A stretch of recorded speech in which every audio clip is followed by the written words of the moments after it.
What are the chances an ACC team gets an at-large bid in the 2024 playoff?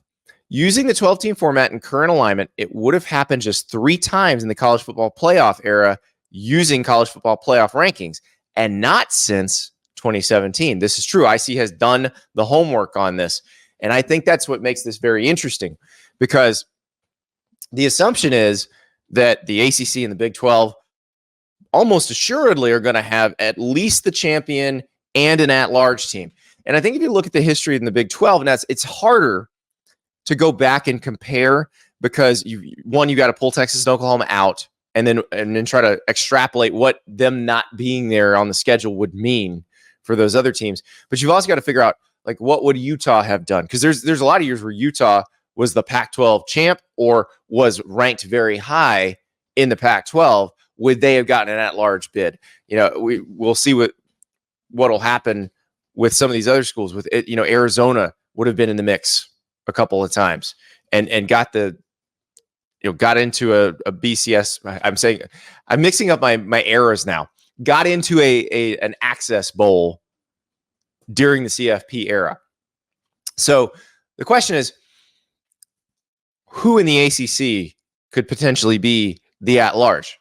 We got to figure out who the champ is first, though. It's not as easy as just saying Florida State or Clemson, even though those are probably the 2 most likely. But let us go back through the history like IC did. It is very interesting to think about, because it has been a while since the ACC would have had an at-large. Now, in the first year, they had Florida State at 3. Georgia Tech was 12. But if they needed a G5 team, Georgia Tech would have been out. 2015, Clemson and Florida State would have both been in. 2016, Clemson and Florida State would have both been in. And Louisville was there at number 13. Remember, that was the year that Lamar Jackson won the Heisman. We talked to Tom Herman yesterday. We talked about that Houston-Louisville game on a Thursday night in November in 2016. If Louisville had won that game, that would have been a situation where probably the ACC would have gotten 3 in with the format that they have this year.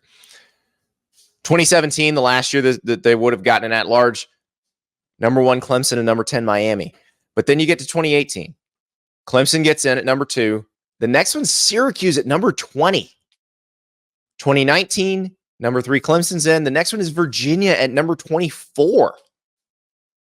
2020 doesn't necessarily count, because remember, Notre Dame played at ACC schedule. So the ACC actually got 2 teams in the 4-team playoff that year. So congratulations to the ACC, but obviously Notre Dame's not doing that now. North Carolina was also number 13 that year, to point out.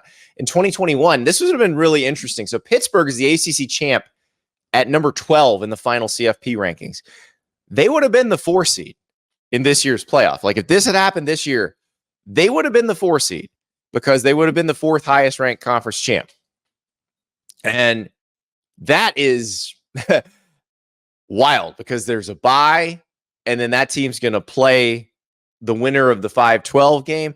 Like, that's one where if the 12 upsets the 5 and you get that 4 seed, you could have the 12 into the semifinals. That would be crazy. 2022, Clemson got in at number 7. Florida State was right on the edge there at number 13. And then 2023, Florida State would have been in. Louisville was your next up at number 15. So that is the biggest thing, is who is potentially a conference title contender, who can be really good. So I think a lot of this depends on, is Clemson back? Are you buying Clemson stock? Remember, Dabo said, buy Clemson now. If you buy Clemson now, you're going to be happy. That's what Dabo said at the end of the season. They did end the season playing well. But they also, once again, didn't really use the transfer portal. You had Cade Klubnik talking a couple weeks ago about how they got thin at receiver because of injuries, and it felt like there were times when you had guys running a particular route for the first time in a game, without really repping it much at practice, because they had to come in because they were thin. You know what helps your depth? Using the transfer portal. So I'm a little worried here. Clemson has the talent. Of all the teams in the league, Clemson still probably has the most raw talent. But they've got to be better than they were last year. Like, because even if they don't win the league, if they're better than they were last year, you could potentially have a 10-2 Clemson that winds up in the playoff. Now, I think Florida State is another obvious candidate. They're going to be different this year, but I don't think they're going to be significantly worse. And they went 13-0 last year. I think they're still going to be very good. They just have had to replace a lot. But I think Mike Norvell has earned the benefit of the doubt in the transfer portal. So I'm going to put them on the list, obviously. Louisville. I think Louisville might be better than they were last year. Last year, a little bit of benefit from the schedule, but also the really good win against Notre Dame. Jawar Jordan was awesome. Jamari Thrash was awesome. Isaac Garendo, if you saw him at the Combine, you understand. Very, very good. But Louisville has been very active in the portal. Other than Florida State and Ole Miss, Louisville probably improved itself the most through the portal. Now, the biggest question probably is at quarterback. So Tyler Shook comes to Louisville from Texas Tech. Remember, he started his career at Oregon, then he went to Texas Tech. Tyler has been a good quarterback when healthy. But the problem is he's been injured almost every year. It feels to me a little bit like a Michael Penix Jr. situation. Remember Michael Penix Jr. at Indiana, season-ending injury after season-ending injury. He finally gets to Washington. He's healthy, and he just blossoms. Now, same thing where you've got Tyler Shook going to play with a guy who is considered a quarterback whisperer in Jeff Brom. For Michael Penix, it was a little bit different because he had played for Kalen DeBoer before, because Kalen DeBoer had been the OC at Indiana at one point. But even though Tyler Shook's never played for Jeff Brom before, I think we've seen Jeff Brom's results with quarterbacks through the years enough to understand that he can make quarterbacks better. So if Tyler Shook is healthy, there's a very good chance that Louisville's back in the ACC championship game and very competitive for a spot in the college football playoff. Now, here's another one.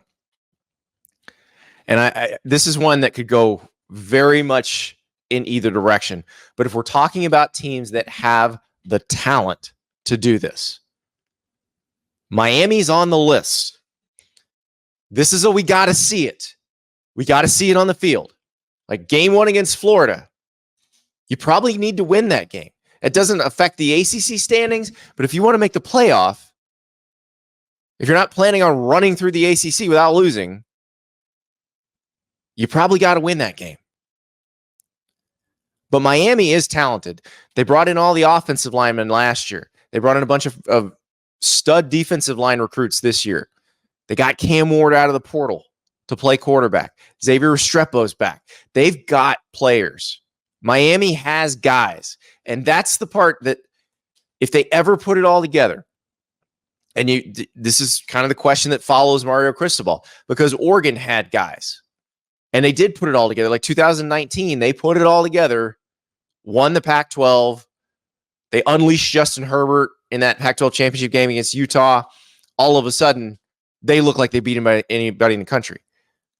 This Miami team is going to have the talent to play with anybody in the country, but we have to see it not be so inconsistent, because that's the problem for Miami, is they've been just ridiculously inconsistent over the years.